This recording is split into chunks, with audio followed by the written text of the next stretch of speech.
நட்டு ஐஸ்கிரீம் வாங்கி சாப்பிட்டு முடிச்சுட்டு அதுக்கப்புறம் வந்து பிரியாணி செய்ய வந்து ஸ்டார்ட் பண்ணியாச்சு. மட்டன் தம் பிரியாணி தான் வந்து செஞ்சோம். அதாவது டபராவில் வந்து எப்படி வந்து செய்யலாம் அப்படின்னு சொல்லி வந்து பார்க்க போகிறோம். அதுக்கு வந்து பெரிய சைஸ் வெங்காயம் வந்து நீங்கள் வந்து 4 பெரிய சைஸ் வெங்காயம் வந்து இது மாதிரி நீட்டாக வந்து கட் பண்ணி வச்சுக்கோங்க. தக்காளி வந்து இது 4லேருந்து 5 எடுத்துக்கோங்க. இது வந்து 5 வந்து பெரிய தக்காளி இது மாதிரி நீட்டாக கட் பண்ணி வச்சுக்கோங்க.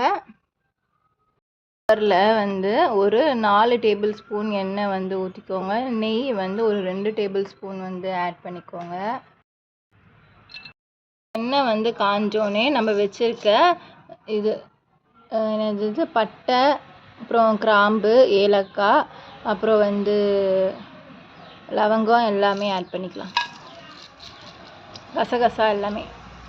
3/4 கிலோ மட்டனுக்கு அதாவது கிளாஸ் வந்து நான் காட்டுறேன். அதுக்கு வந்து 6லேருந்து 6.5 கிளாஸ் வந்து அரிசி வந்து எடுத்துக்கலாம். பாஸ்மதி அரிசி எடுத்துருக்கோம். இப்போ நம்ம வச்சுருக்க வெங்காயத்தை ஆட் பண்ணிக்கலாம்.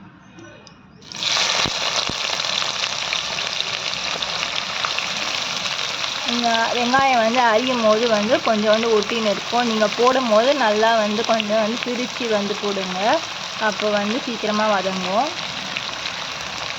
வெங்காயம் வதக்கும் போது உப்பு வந்து ஆட் பண்ணிங்கன்னா சீக்கிரமாக வதங்கும். இப்போதைக்கு வந்து நான் 1 டேபிள் ஸ்பூன் போடுறேன். அப்புறமா நம்ம டேஸ்ட் பார்த்து போட்டுக்கலாம்.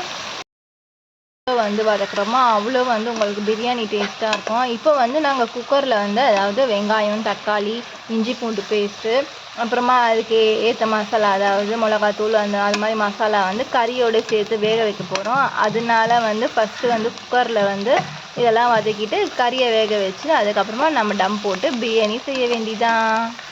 ஃபஸ்ட்டு வந்து இந்த அளவுக்கு 2 டேபிள் ஸ்பூன்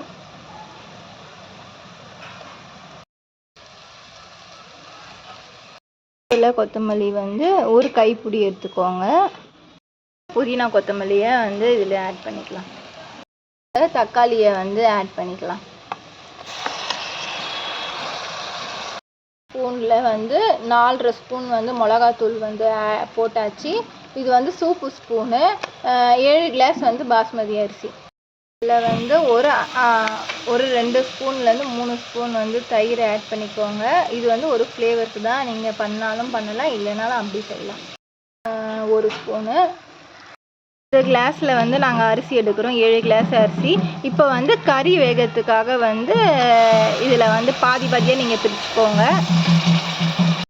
இப்போது 7 கிளாஸ் இந்த கிளாஸ் அரிசிக்கு வந்து 7 கிளாஸ் அரிசிக்கு வந்து 10.5 கிளாஸ் வந்து தண்ணி. இப்போ கறி வேகத்துக்காக வந்து நாங்கள் வந்து 3 கிளாஸ் தண்ணி இதில் வந்து ஆட் பண்ணியிருக்கோம். இப்போ வந்து நம்ம வச்சுருக்க கறியை வந்து இது வந்து கொஞ்சம் கொதிச்சோடனே அதாவது மிளகாத்தூள் ஸ்மெல்லாம் லைட்டாக கொதி வந்தோடனே வந்து நம்ம வச்சுருக்க கறியெல்லாம் ஆட் பண்ணிடலாம்.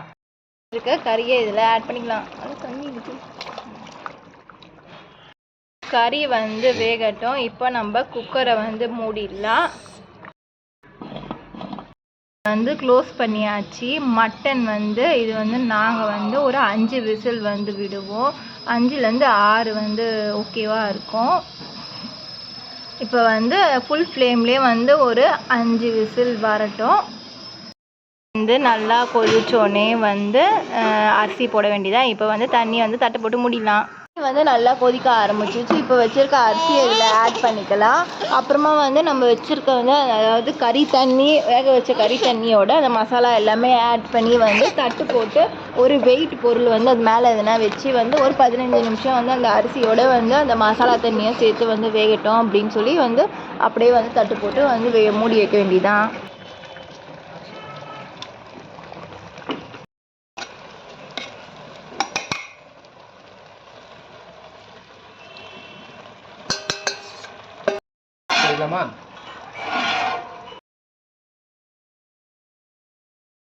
இது வந்து 15 நிமிஷம் கழிச்சு நம்ம ஓப்பன் பண்ணி பார்க்கலாம். சூடான பிரியாணி